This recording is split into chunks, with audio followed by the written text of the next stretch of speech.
Saudações a todos, nossos votos de muita paz.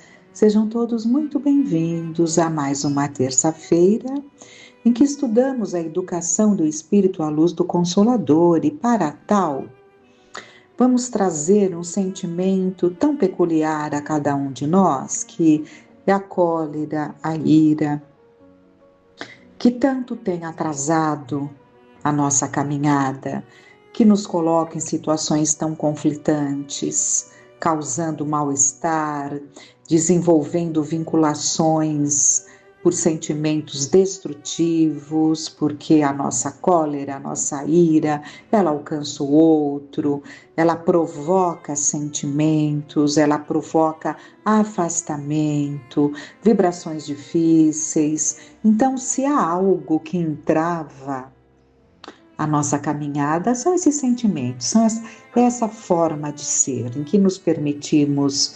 encolerizar, né? Ficarmos irados. Então, nós temos no Evangelho segundo o Espiritismo, no capítulo Bem-aventurados os mansos e pacíficos, a cólera é tratada pelo espírito, um espírito protetor em Bordeaux, 1863. Vamos ver um pouquinho aqui. O orgulho vos leva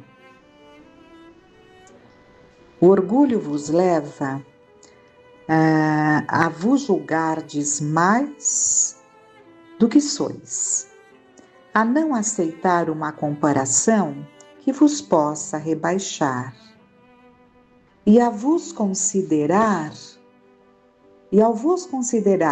ao contrário de tal maneira acima de vossos irmãos, seja na finura de espírito, seja no tocante à posição social, seja ainda em relação às vantagens pessoais, que o menor paralelo vos irrita e vos fere.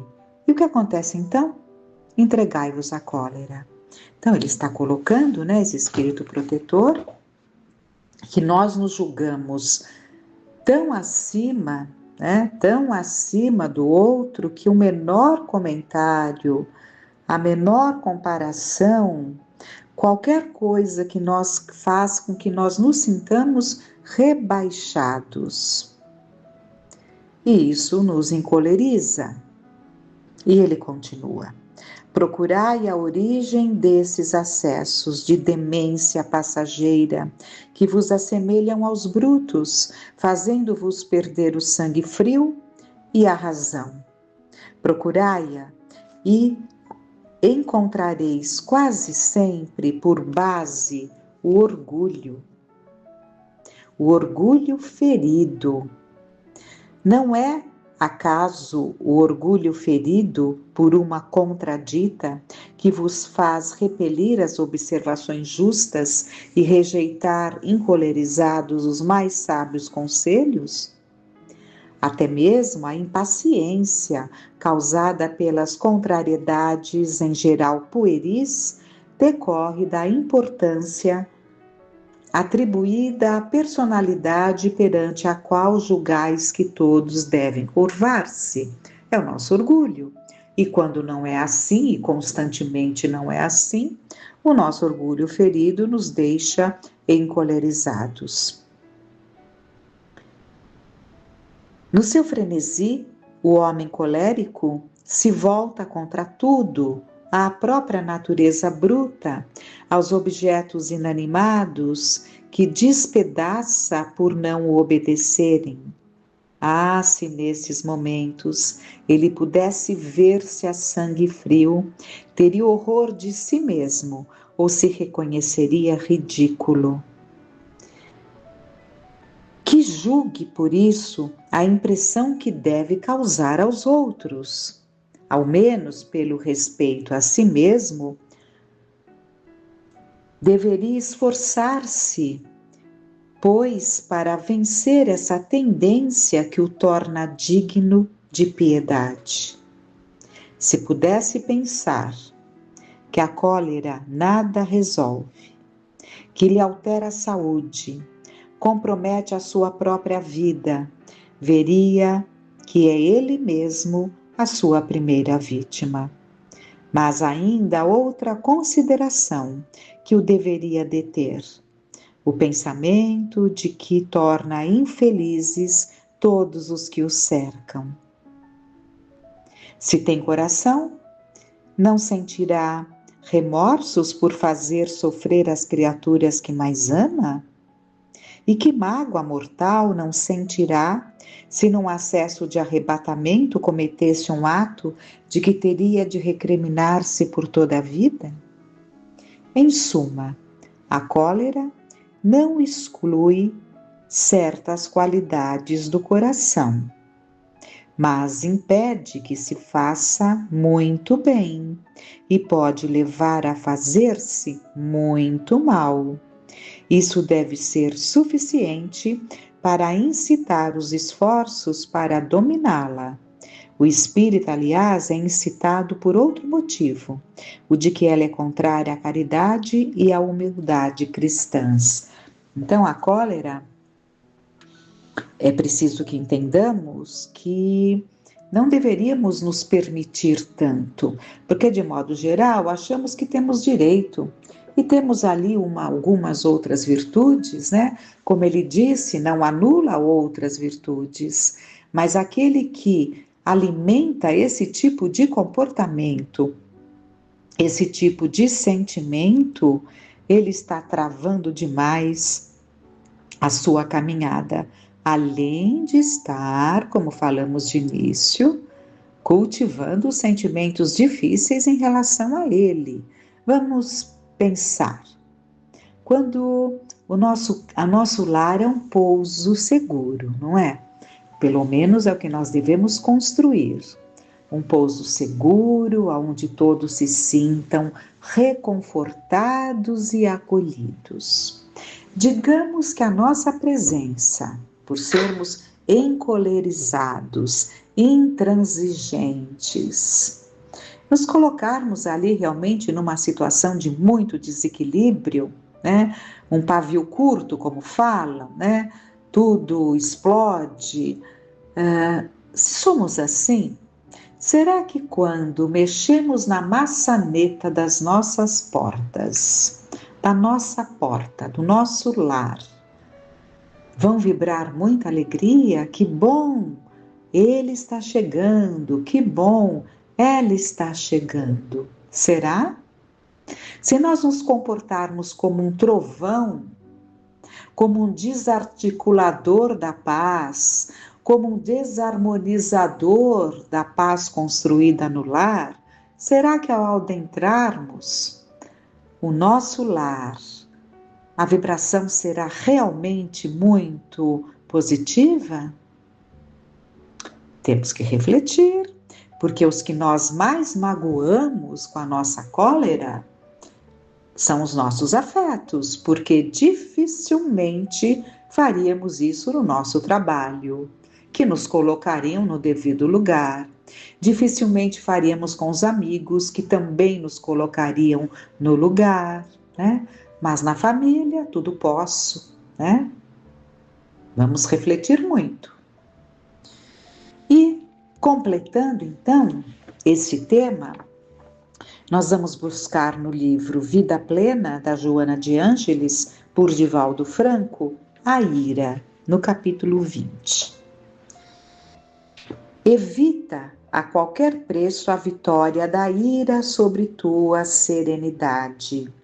A ira é filha espúria do orgulho, que se sente ferido toda vez que as circunstâncias se apresentam em desacordo com qualquer ocorrência.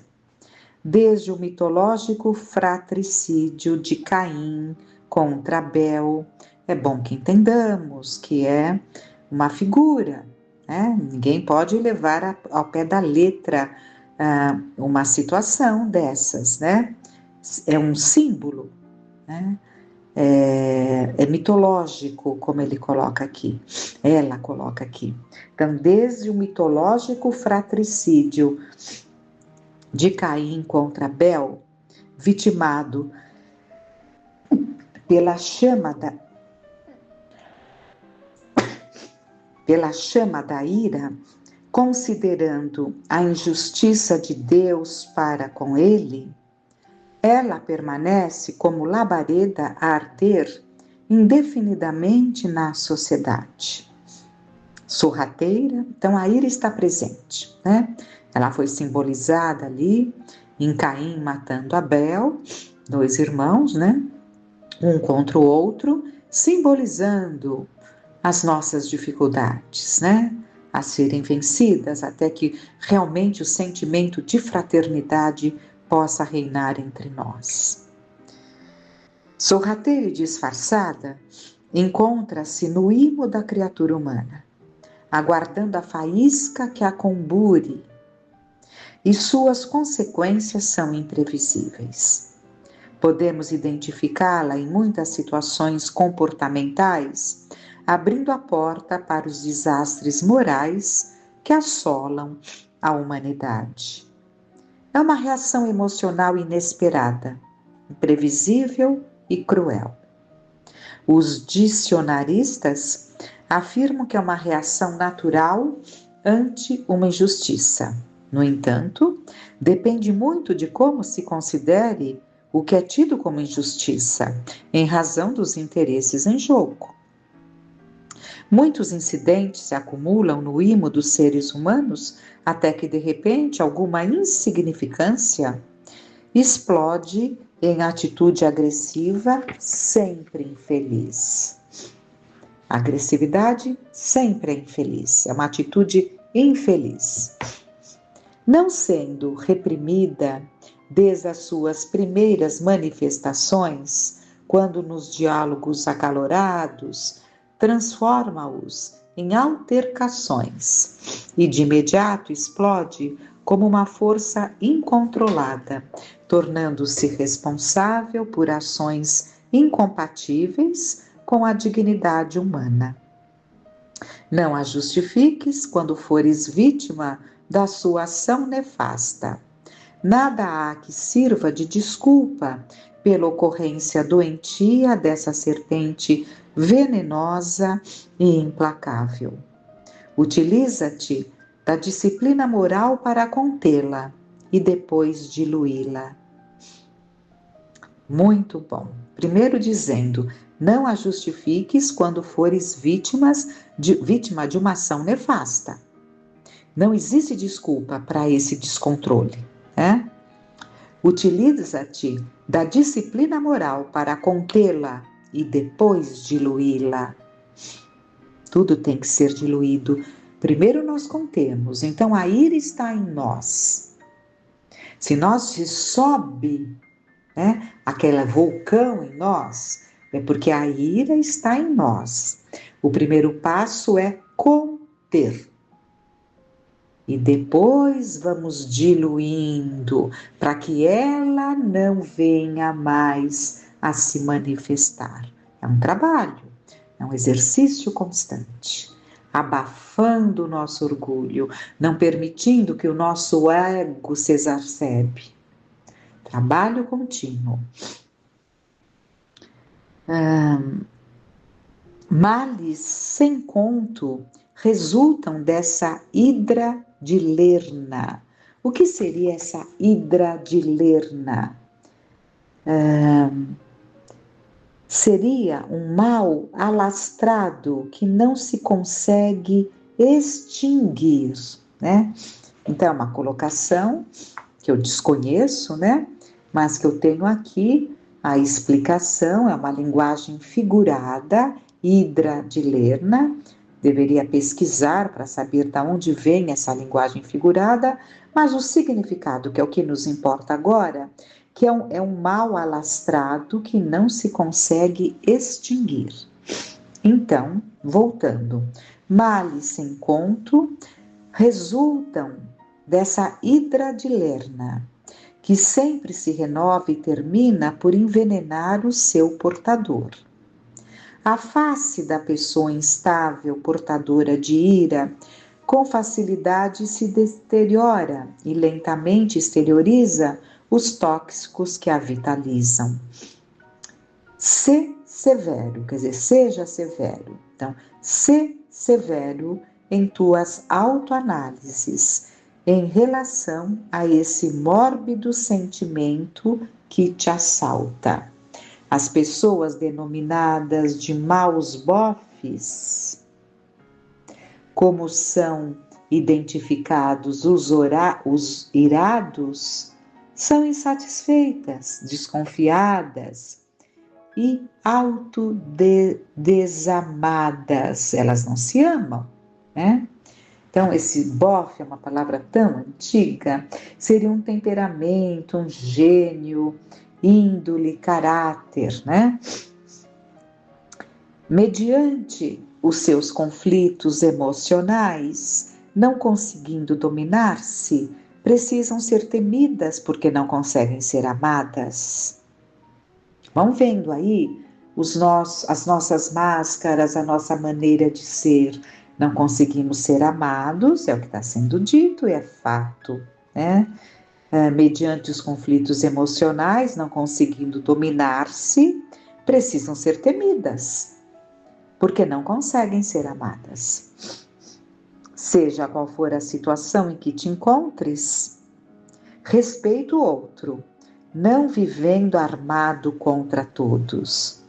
Desconheces os padecimentos daquele que vês de momento como teu inimigo em razão de alguma atitude que te atinja desagradavelmente. É provável que não houve intenção e se o fez com objetivo perverso, não desças ao seu patamar de primitivismo espiritual.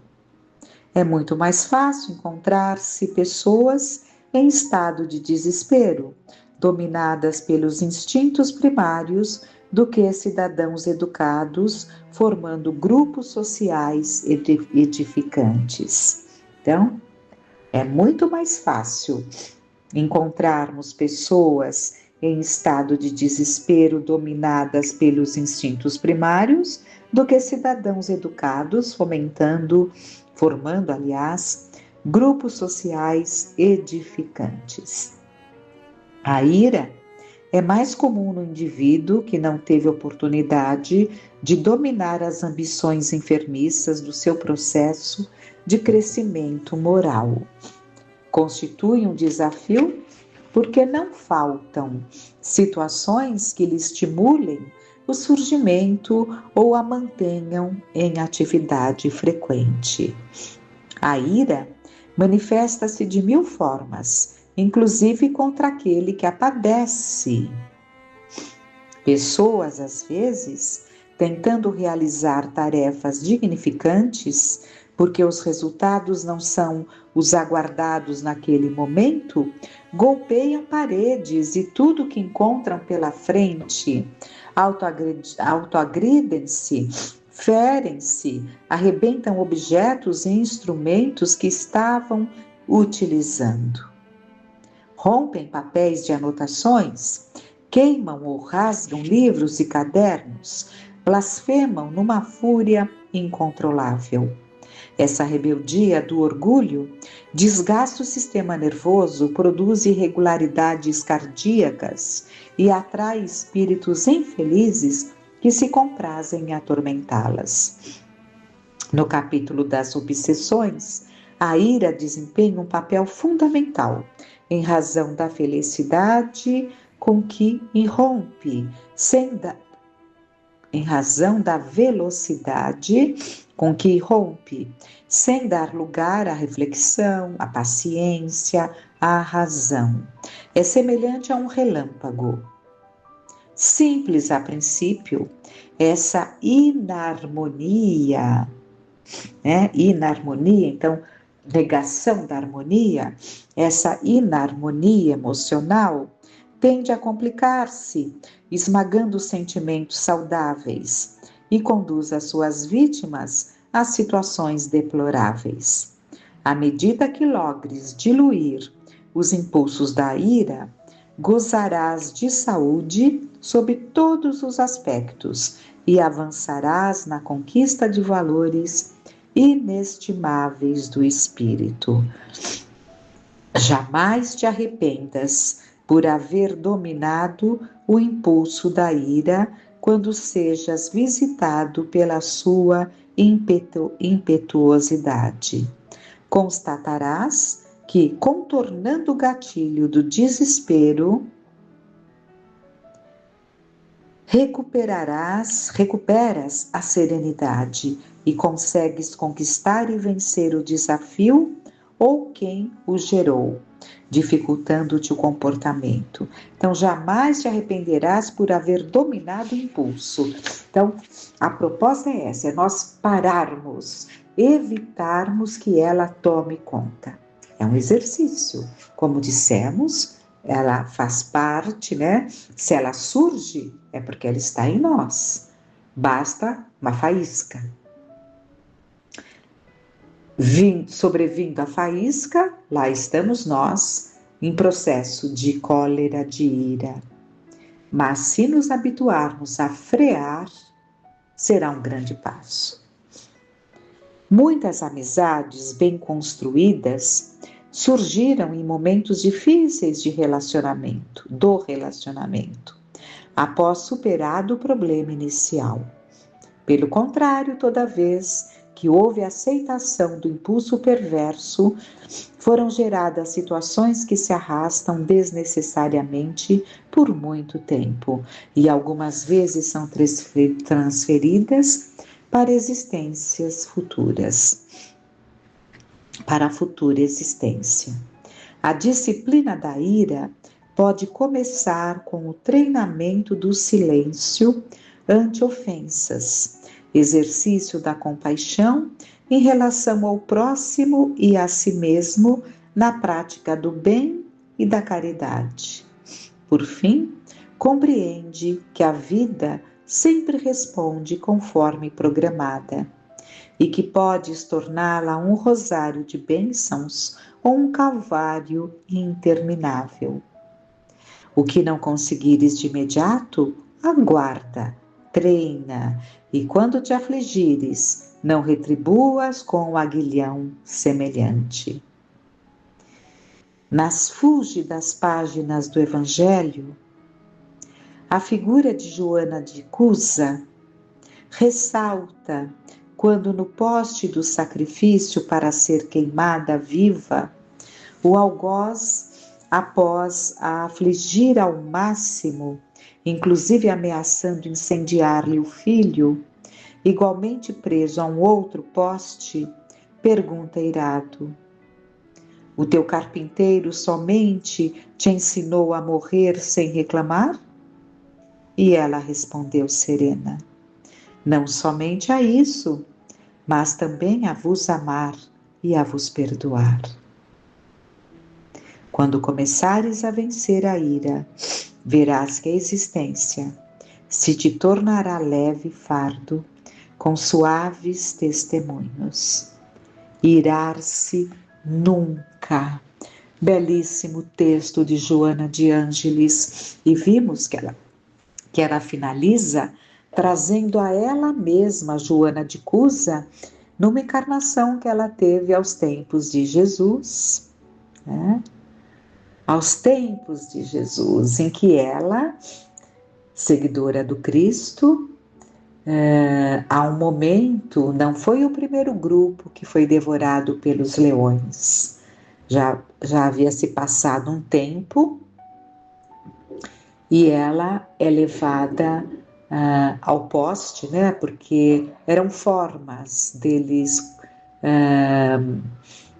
machucarem, deles ironizarem os cristãos. Então eles buscavam ali aquelas formas chocantes e todos ali no Circo Máximos, em Roma, todos não, com certeza nem todos, mas muitos se deleitavam com aquele espetáculo.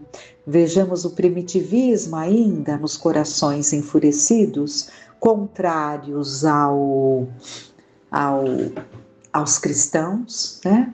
Contrários aos cristãos, então, revoltados com os cristãos, aplaudiam quando aqueles cristãos eram colocados na arena para serem devorados por feras famintas, maltratadas, instigadas à agressão para que o espetáculo se fizesse muito interessante para aqueles espectadores cegos. E uma das formas também era colocar no poste e atear fogo. E estava lá, Joana de Cusa, seu filho no outro poste. Vem ali aquele que estava encarregado de dizer: abjura, abjura. Ou seja, se negasse a crença em Jesus, seria libertado, né? É o que eles queriam, mas nenhum cristão jamais sucumbiu, mesmo com o temor da situação, ficaram firmes, né? E ela então responde para ele como nós vimos, né? Não somente me ensinou, porque fala, o teu carpinteiro somente te ensinou a morrer sem reclamar? Não somente a isto, mas também a vos amar e a vos perdoar. Que belíssima lição! Que nos espelhemos nesses grandes exemplos, né? Desses espíritos corajosos que vêm tanto num corpo masculino como num corpo feminino, porque a coragem está lá, naquele espírito, né? Animando aquele corpo, então a sua alma corajosa, como homem ou como mulher, né? Então, espíritos valorosos que vieram para sedimentar os ensinamentos de Jesus com a sua confiança e partindo para o plano espiritual com muita dignidade, fazendo com que todos aqueles que aplaudiam não saíssem de lá sem muita reflexão. E nós também reflitamos muito.